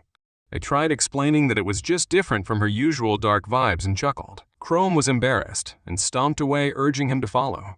Ju-1 wondered about the fact that she was mad even after complimenting her. In a nearby corner, there was a crowd of people taking selfies with a young-looking girl. Ju-1 recognized her as Yum Yum, a popular online food streamer. She was insanely popular, and he had heard she was debuting as a hero. Chrome commented that heroes usually join Union with commercial motives. Their conversation was cut when Stiletto appeared nearby calling for them. Chrome acknowledged that this wasn't a bad plan. In her mind, if they gained popularity, then they could exercise the voting right at Union. It didn't matter how much experience or skills a hero had. It was all about how much attention one can get. However, there was a flaw in their plans. Chrome was well known in Guardian. It would be hard for her to get popular in Union. Stiletto smiled reassuringly that there was a way for everything. Inside a classroom, there was a lecture about the connection between power and manifestation. The speaker explained that based on manifestation, you could use the same power in a variety of ways. One such example that comes to mind was Stiletto's creativity controlling bones. But sometimes manifestation goes wrong, he added. This usually occurs when powers are first manifested. The person with the power almost always loses control over it, which results in a crazy, violent rage. They lose their intelligence, but gain enormous power. It was the job of heroes to periodically crack down on them. The speaker made an offer. If anybody was interested, then he could get them special on-the-job training for it. For the listeners, it looked like the best way to die in vain. As expected by the professor, nobody wanted to take on such a dangerous task. But before he could move on, somebody in the back raised their hands. It was Ju-1, and he wanted to have his group volunteer. The professor was shocked. Other heroes even mocked him for not asking his groupmates. He looked at Stiletto, who was beside him, and asked if he was sure about this. The El Condor spy assured him that with him having Justice's powers, it would be easy. Ju-1 thought about something from earlier. He had asked Chrome to take him to Justice's training zone. She asked him why he wanted to come here. He explained that it was about the differences in power. When he had fought against Caesar, he had simply swung as he pleased. With Triumph, he would have also lost if the fight went on longer. He knew Stiletto had been right to say he was wasting the power aimlessly. On the back of his mind, his motive until now had always been about earning money. And as he looked at his hand, he recalled something from his past. Our MCA was just 18 years old at that time. He remembered that fateful day. It had been his sister's birthday party. Ju-1 told her it was too early for her to be so happy, as he planned to surprise her by showing her favorite hero, Absolute. Our MC asked Siona to look at him closely. She waited as Ju-1 transformed. It was Absolute right in front of Siona. Our MC had practiced a little just for this day, and everyone was so happy. However, a villain suddenly emerged and crashed their parents, who were seated at the rear. The two turned around. when they were greeted by a villain. It seemed to come for the transformed hero. Our MC couldn't believe what he was seeing. It was an actual villain, and he was not an actual hero. Siona was terrified and hid at his back. Ju-won summoned up his courage, for her little sister would be dead too if he didn't come up with his next move. He had tried to fight, but was easily batted away. Our MC was forcefully hurled into the wall. There was nothing else on his mind but her little sister. He tried to warn his sister to run, but she had already been grasped by the villain. The villain's monstrous jaws engulfed her head, and his distressed sister could only plead for his assistance through tears. Back in the present, Ju-won channeled the energy through his arm and punched what seemed to be a wall. Ju-won's attack blasted through the training zone and destroyed what was basically in front of him. Chrome was stunned. Our MC then turned to her and said he wanted to do this properly now. Somewhere in an unknown location, a man was looking at multiple screens. He had found something strange in the Union. A call came through his phone, and he answered. He replied that he had seen it and asked if the person was coming here. As the guy walked, black sludge dripped from the soles of his feet. He was leaving muddy footprints as he walked. This arrived in front of a vault. He then opened the door, revealing what seemed to be a dirty old storage room. He turned to the person that was on the phone and smiled at the pool below. There were a bunch of blackened heads with red eyes, making monstrous groaning sounds. He spoke to the caller and stated that the monsters were slowly starting to get hungry. It was the next day. The group of three can be found walking the streets of an abandoned part of the city.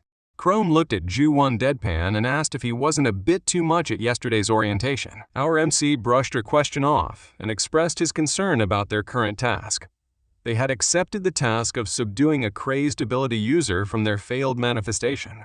Stiletto asked why he was so worried when they had the two of them. Chrome's reputation and skill in particular were taken into account. She then remembered that they were supposed to be 4 people for the task and asked who was their last member. Our MC was tapped on his shoulder. The group turned around to see the celebrity-turned-hero, Yum Yum. Ju-won was surprised to see her. Yum Yum confirmed if he was the same age as hers. She definitely assumed they would get along well. Chrome turned to Stiletto and asked what she was doing there. The Stiletto explained that most members of the union were celebrities, and it was better for Yum Yum to be the face of the group, especially considering that they were trying to hide their identities. Yum Yum asked what they meant by hiding their identities. Ju-won became nervous, but his worries were unfounded. Yum Yum, as a celebrity herself, thought they were doing internet broadcasts too, and were simply trying to hide their faces. Stiletto brought them back to the task and suggested splitting them into 2 teams. Ju-won wanted to be paired with Chrome, but was instead paired with Yum Yum. Our MC asked what he was plotting, but Stiletto pointed out that Ju-won couldn't do manifestation yet. For him, Yum Yum would be a big help to Ju-won with that aspect. Stiletto also felt that Ju-won would find it easier to learn and observe from her. Ju-won was still unsure about the idea, but Stiletto told him Chrome could keep an eye on him if he was scheming. Chrome agreed with the plan. The two then left towards the opposite street. That left Ju-won and Yum Yum alone. As they were walking, Ju-won couldn't believe that he was spending time with a famous streamer, but he did notice that the girl was fatter compared to what she looked online. He caught himself rudely staring and stopped. He tried to make small talk by asking what her powers were. Yum Yum also turned towards him and asked what Stiletto meant by keeping an eye out earlier. Ju-won nervously lied that he meant to do a good job and laughed. Yum Yum happily believed him. Ju-won asked his earlier question about her powers, and Yum Yum gleefully replied that she could eat all she wanted and become stronger. Our MCA was confused by her answer and instead asked why she wanted to be a hero. She mentioned that she was promoting her livestream.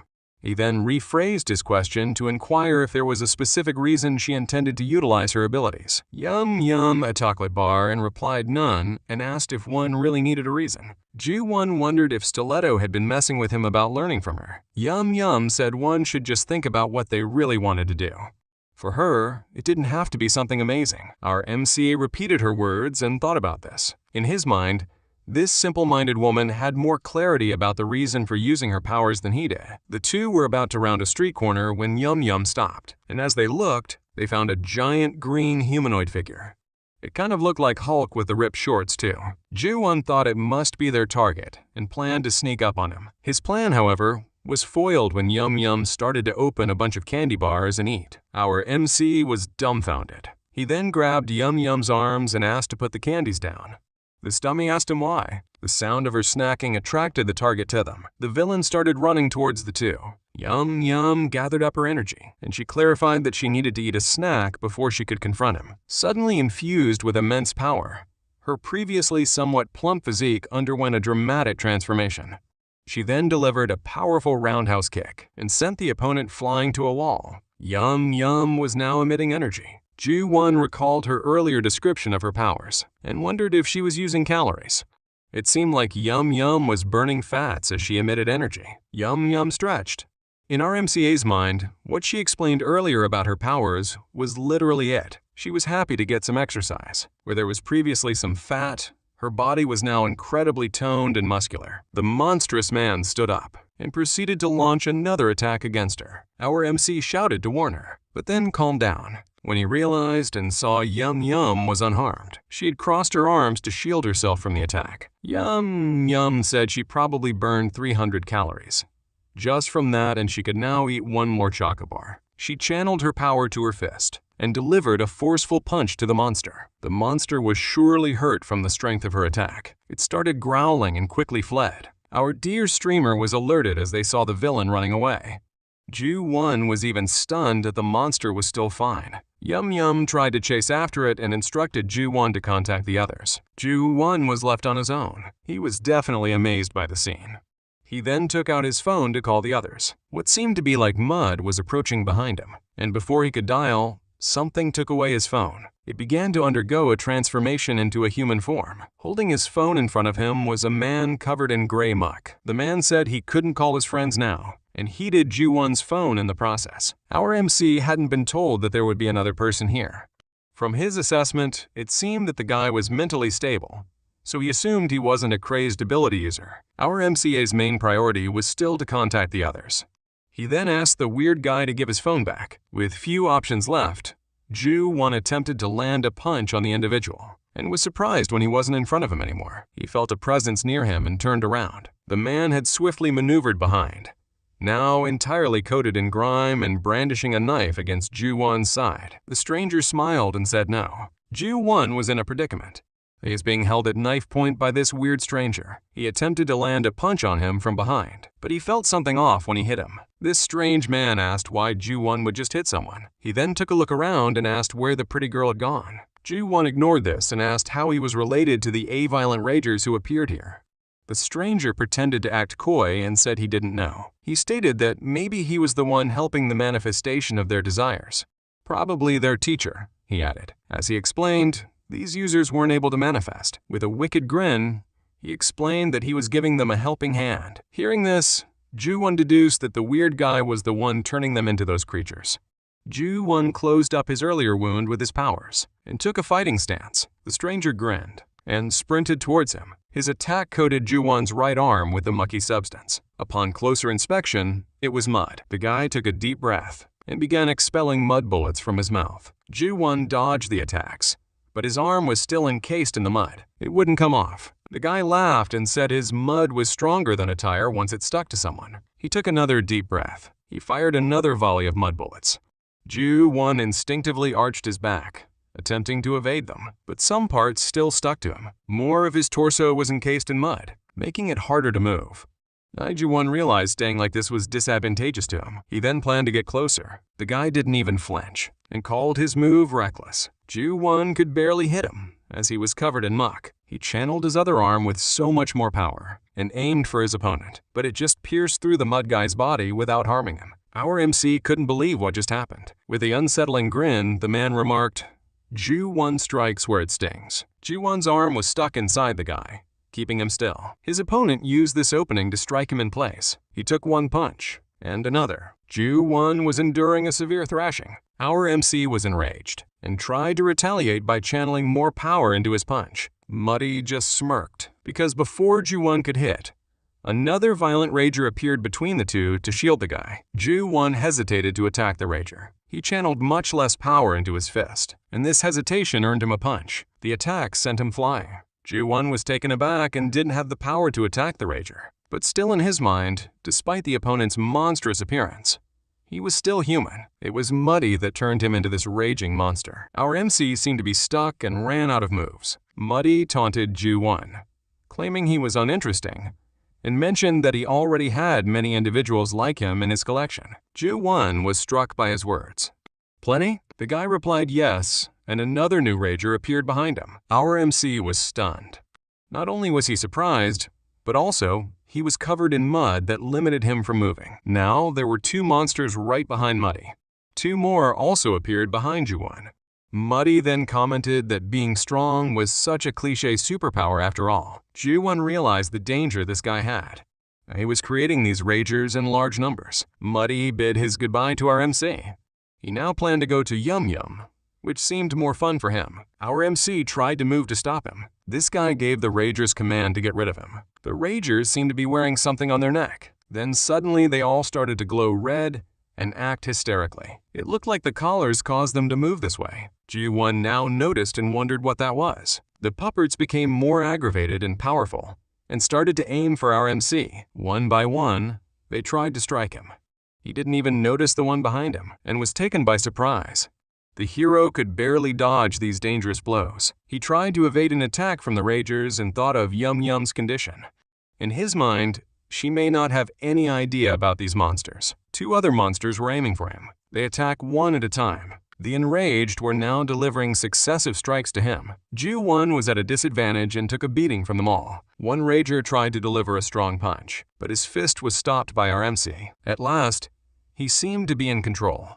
The rager got confused. Our MC was now able to move. Ju-won gave a smirk as he held one of the monster's fists. He emitted lots of power into his fist and aimed for this bald man.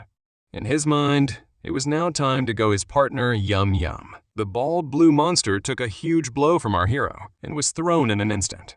Finally, the muck was off and our MC was now free. Back at the abandoned part of town, Ju-won found himself engaged in an all-out brawl, facing off against 4 furious individuals surrounding him. One tried to chase him, but got punched instantly by our MC. Just like the other, this one flew instantaneously. He was punching and kicking them consecutively, but their numbers were making it hard, until Ju-won was the one to take the hit. Our MC was taken aback and was on the floor. He then summed up his power, dashed, and striked one rager at a time. He even used Blue Bald Guy to gear up to his next target. Our doppelganger was now starting to look like an actual hero, but he could not approach so many of them without suffering blows either. Ju-won pulled back for a few seconds. All his enemies lined up. One of the enraged individuals then made a startling move by extending what appeared to be a tongue to attack him. Ju-won was grossed out and dodged in time, but it left him open and vulnerable. Blue Bald Guy Rager was able to punch him. Just-won used his arms as a shield but was moved back. He was now getting frustrated, for he knew holding back his power wouldn't end his situation. Our MC was holding back somewhat since these guys were still people. The Rager then growled at him. Ju-won was just hearing growls when he suddenly heard something else.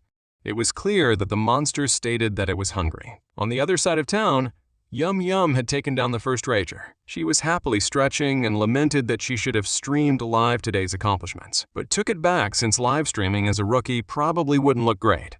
She also thought about her teammates who were trying to hide their faces. Yum Yum thought about her teammates. She wondered where they were, as it was getting late. A stranger then appeared thanking her for her work. It was Muddy that Ju-won was fighting earlier. He was praising her for catching the rager. He was pretending in front of Yum Yum to be a rookie too. Muddy lied, saying that the rager was also his team's target. Yum Yum was cluelessly taking in his praise. She had also asked if he had seen a black-haired guy from where he came from. Muddy said he had passed by him calling his teammates on the phone. While Yum Yum had her back turned, the guy looked at the fallen rager. In his mind, he had not expected him to lose. He theorized that maybe it was either it was weaker than he thought, or that maybe Yum Yum, whom he assumed to be a stupid woman, was actually stronger than she looked. Yum Yum then called his attention and asked which group he was from. She guessed that he wasn't from Guardian or Ubermensch just by looking at his clothes. In her mind, he also didn't seem to be from El Condor because of his disinterest in killing the rager. The guy smiled and pretended he was from Union. But Yum cut him off with a no. She stated that she remembers everyone from Union, since remembering people was an essential skill as a streamer. Yum added that all of the rookies participated in the ode, and this guy definitely wasn't there. She then ignorantly turned her back and uttered that it was strange. Realizing she was smarter than she looked, the guy changed his plans. He initially intended to play with Yum Yum since she was his type, but adding her to his collection would be just as thrilling. He tried to grab her but was suddenly attacked by Yum Yum. She had completely blown off his entire right arm. She chastised him, explaining that touching without permission was the behavior of an overly obsessed fan. The guy looked behind him. His hand had been blown off all the way to the wall behind them. Yum Yum called his actions too suspicious. She had only planned to rest till she digested her food, but it looked like it was time for a diet, she added. Yum Yum channeled her powers and regained her toned form. Back at Ju-1, he was still fighting for his life with the monsters. One punch after the other. He was channeling more power to fight these ragers, and as part of the clash, he also received numerous strikes. A couple of times, he was overpowered by his opponents. All at the same time, they chased our MC. He yelled, trying to call them back to their senses, but they ignored him. Green-haired Rager tried to score, but luckily, its attack was dodged by Ju-1. One of the Ragers then spoke. It told our MC that it was hungry. Ju-1 contemplated whether they possessed any intelligence at all, or if they were akin to zombies. One of the Ragers then grabbed him from behind by his arms. It was keeping him locked in place while another Rager moved to attack him. Ju-1 grinned. It seemed like they weren't unintelligent after all. Blue Bald paused for a while. It seemed like he already understood what was going to happen next. Ju-1 then channeled a greater burst of power that took the monsters aback. One of the Ragers was alarmed. Our MC then stated that he wanted to test out a new technique outside of training. In his mind, he wanted to use it in a real fight anyway. He just didn't want to show Muddy his skill. Ju-1 now seemed to completely use Justice's power without transforming into him. Now he could fight without hiding back. Ju-1 had unleashed his new technique. The enraged individuals attempted to assail him, but they were weak against his new strength. Our MC was able to stop an attacking Rager with a single hand. This Rager got seriously hurt. Just1 then commented that it was still impressively powerful. Just as he had anticipated, with his one hand, he gripped it by the shoulder. Our MC knew that he wouldn't lose in a strength battle with these folks. It was evident that the Rager regretted his decision on attacking Ju-1. The hero then threw King Kong towards the other Rager, sending these ones colliding into a wall like a set of bowling pins. Our MC admitted that his training earlier was worth it, and as he looked at the Ragers, Ju-1 recalled his earlier conversation with Chrome. He had asked her if the violent Ragers could turn back into humans. In his mind, since they were humans originally, there could be a chance for them to go back to their original forms. Stiletto heard the question and answered that those guys are just monsters now. He explained that there hasn't been a single case found of a violent Rager turning back into a human. They were no different from villains that crush and kill, he added. Stiletto advised our MC to kill them without hesitation. He put emphasis on the fact that they wouldn't go easy on him, just like what he did with Ju-1. At present, Ju-1 feels sympathy for these guys. They not only had been turned into monsters, but were also being used by the Muddy guy earlier. He was determined to end it quickly for them. With Yum Yum, she was currently facing Muddy. He had mentioned Ju-1 earlier, so she asked if he had done anything to him. The Mud guy shrugged. I replied that perhaps he had been eaten by the monsters, and he excitedly said that Yum Yum's powers were much more interesting and eccentric. Now, this guy said he now wanted to take her with him. He tried to negotiate that if she came with him quietly, then she would not turn into an ugly state like the rest. Yum Yum had the urge to block him upon hearing that. In her thoughts, she wished for a real-life block button to deal with people like him. Then she uttered, she didn't want to hear such nonsense anymore. Muddy immediately covered himself in mud and went to attack her. He leaped into the air in a different form. Yum Yum tried to strike back, but he was able to transform himself into mud. The guy had completely transformed into a muddy blob again.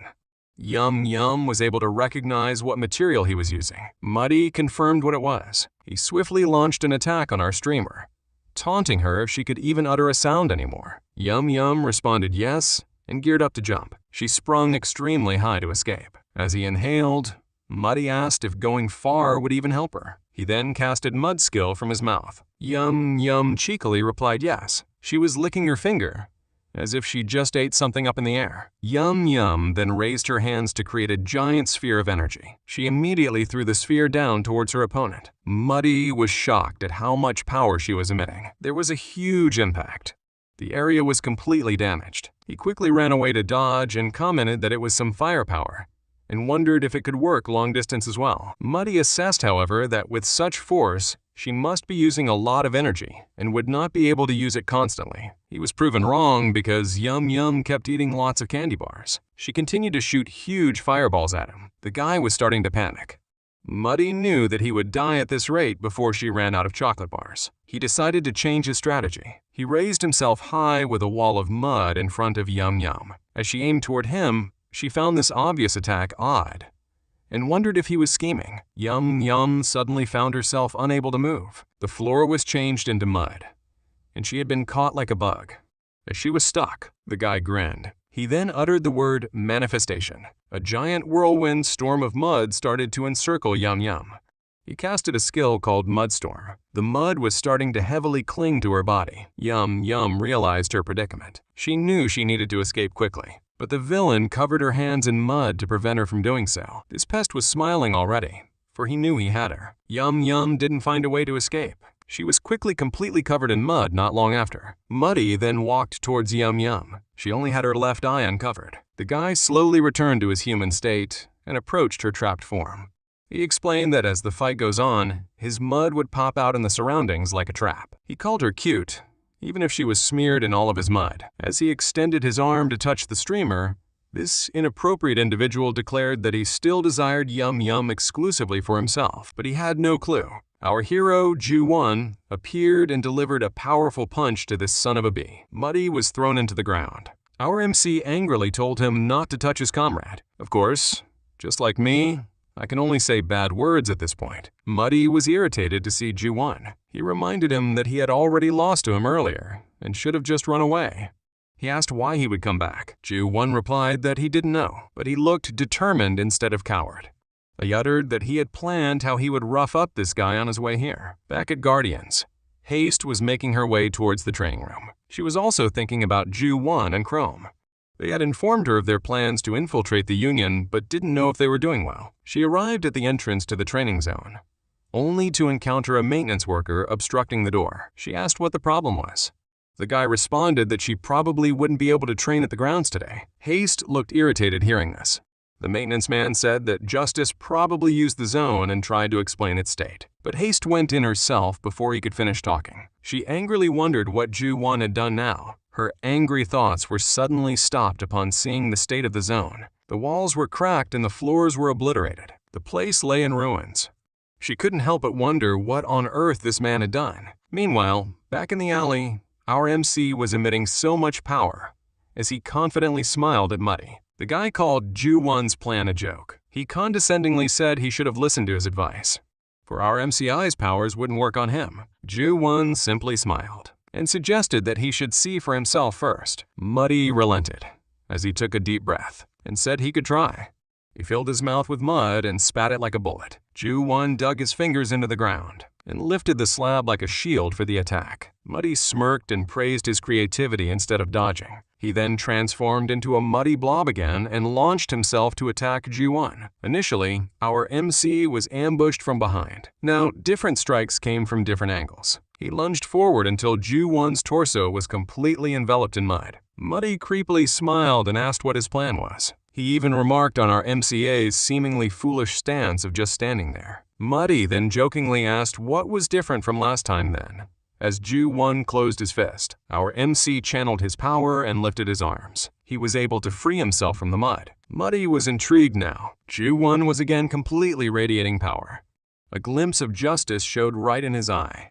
Our MC was determined to show this man what he was capable of. A few moments later, in a peaceful alley, there was a bang. It turned out that Muddy had been hurled through a building, causing its walls to crumble. This perv was now on the ground. Ju-won appeared from the rubble and aimed for him. Muddy tried to shoot multiple mud bullets before our hero could reach him. Our MC tried to block it with his arms. Nothing seemed to happen. Muddy realized, as he panicked, that the mud was no longer clinging to Ju-won. Instead, it just flies off of him. As he assessed the situation, he guessed that our MC was just hiding his powers in their first encounter. Ju-won aimed to deliver another punch to him, but Muddy confidently thought that simple strength wouldn't work on him anyway. He just stood there to take the blow cockily, but he was wrong. Ju-won's arm did not go through like before. The punch destroyed his mud form and sent it all flying into pieces. Muddy couldn't believe it, as his head flew into the air. Even the road got destroyed from Ju-won's strength. Mud was now scattered all over the scene. This perv's head formed on the floor and was in pain. He tried to regenerate and go back into his form, but Ju-won managed to catch him and delivered another punch to his head. He found himself pondering how this individual could be so formidable and attempted to break free. Muddy was again turned into bits. Ju-won realized that he was regenerating again and again. He smirked and challenged who would win. The inappropriate individual was furious because the mud had gone beyond his area of control. He was aware that persisting in this war of attrition would ultimately lead to his demise. He had one last resort. Muddy uttered manifestation and casted his skill Mudstorm.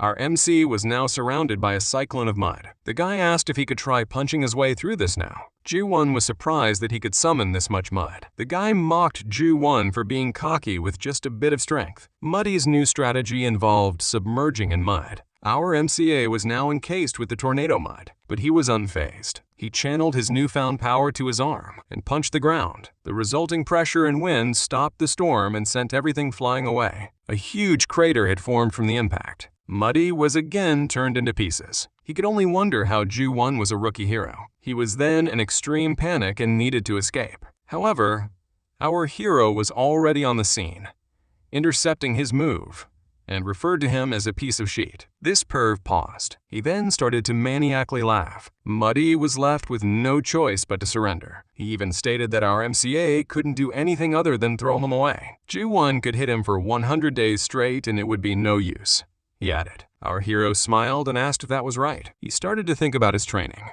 In his mind, even when he was in Justice's form or his real form, he couldn't use his 100, and as he moved, he realized that even now he couldn't control all that strength, but he could use it for one instant. Ju-won recalled something a martial artist said on the internet once, and that was that one doesn't always need their full strength. What a person needed to do was focus on their target in the moment they needed it. As Ju-won channeled his power, the martial artist continued to say that it was as if it's an explosion. Our MCA did just that and channeled all his power into one punch aimed at Muddy. He uttered the word manifestation and casted a skill called Magnum. The punch was extremely powerful, destroying the villain and the street in the process. Ju-won then voiced that throwing him away was already good enough for him.